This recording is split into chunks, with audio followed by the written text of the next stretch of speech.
എന്തുകൊണ്ടാണ് ഈ ഇറാൻ മറ്റ് രാജ്യങ്ങൾക്ക് ഒരു അപകടകാരിയാണ് എന്ന് പൊതുവെ ഒരു വാർത്ത എന്തുകൊണ്ടാണ് നമ്മൾ മനസ്സിലാക്കുന്നത്? ഇറാൻ അപകടകാരിയാണ്. ഇപ്പൊ തന്നെ നമ്മുടെ നാട്ടിൽ ഈ ഹിജാബ് വന്ന എങ്ങനെയാ 1979 ഈ ഇറാനിയൻ റവല്യൂഷൻ എന്നാണ് അവർ പറയുന്നത്. എന്ത് റവല്യൂഷനാ? അപ്പൊ അത് കഴിഞ്ഞിട്ട് അവർ കൊണ്ടുവന്ന ഇസ്ലാമിക് ഐഡന്റിറ്റി ആയിട്ട് അവർ കൊണ്ടുവന്നാണ് ഈ പറഞ്ഞ ഈ ഹിജാബ്.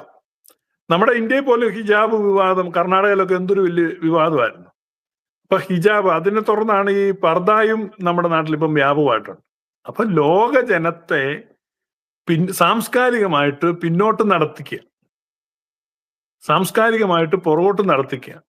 അപ്പൊ എല്ലാ മേഖലയിലും വലിയ ദുരന്തമാണ് ഇവർ ഈ കൊണ്ടുവരുന്നത്. സാംസ്കാരികമായിട്ടും രാഷ്ട്രീയമായിട്ടും എല്ലാം മതപ്പതനം കൊണ്ടുവരിക. വിദ്യാഭ്യാസപരമായിട്ട് ഇപ്പം അഫ്ഗാനിസ്ഥാനിലൊക്കെ പെൺകുട്ടികൾക്ക് വിദ്യാഭ്യാസം ഇല്ല, സ്കൂളിൽ പോകാൻ പറ്റില്ല.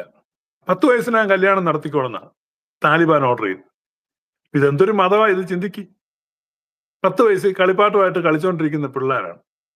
അവരെ ഈ കാമഭ്രാന്തന്മാരായ കളവന്മാർക്ക് കെട്ടിച്ചു കൊടുക്കണം. ഇതാണ് ഓർഡർ. സ്കൂളിൽ പോകാൻ പറ്റില്ല. അപ്പൊ അതിനെ പുകഴ്ത്തുകയാണ്, അത് ശ്രേഷ്ഠമാണെന്ന് പറയാണ് കേരളത്തിൽ കമ്മ്യൂണിസ്റ്റുകാർ. ഈ ഇസ്ലാം ആശയത്തെ സപ്പോർട്ട് ചെയ്യുകയാണ്. ബീഫ് ഫെസ്റ്റിവൽ നടത്തുകയാണ്, പോർക്ക് ഫെസ്റ്റിവൽ ഇല്ല. കമ്മ്യൂണിസ്റ്റുകാർ പറയുന്ന സംഘപരിവാറാണ് ഇന്ത്യക്ക് വലിയ അപകടം. അപ്പൊ ഈ അന്താരാഷ്ട്ര അപകടത്തെ അവർ കാണുന്നില്ല. സംഘപരിവാറുകാർ വിദ്യാഭ്യാസത്തെ നിഷേധിക്കുന്നില്ല, സ്ത്രീകൾ വിദ്യാഭ്യാസം ചെയ്യുന്നതിന് അവർ എതിരല്ല, പെൺകുട്ടികൾക്ക് വിദ്യാഭ്യാസം കൊടുക്കുന്നതിനെതിരല്ല. ഇതെന്താ ഇവർ ചെയ്യുന്നത്?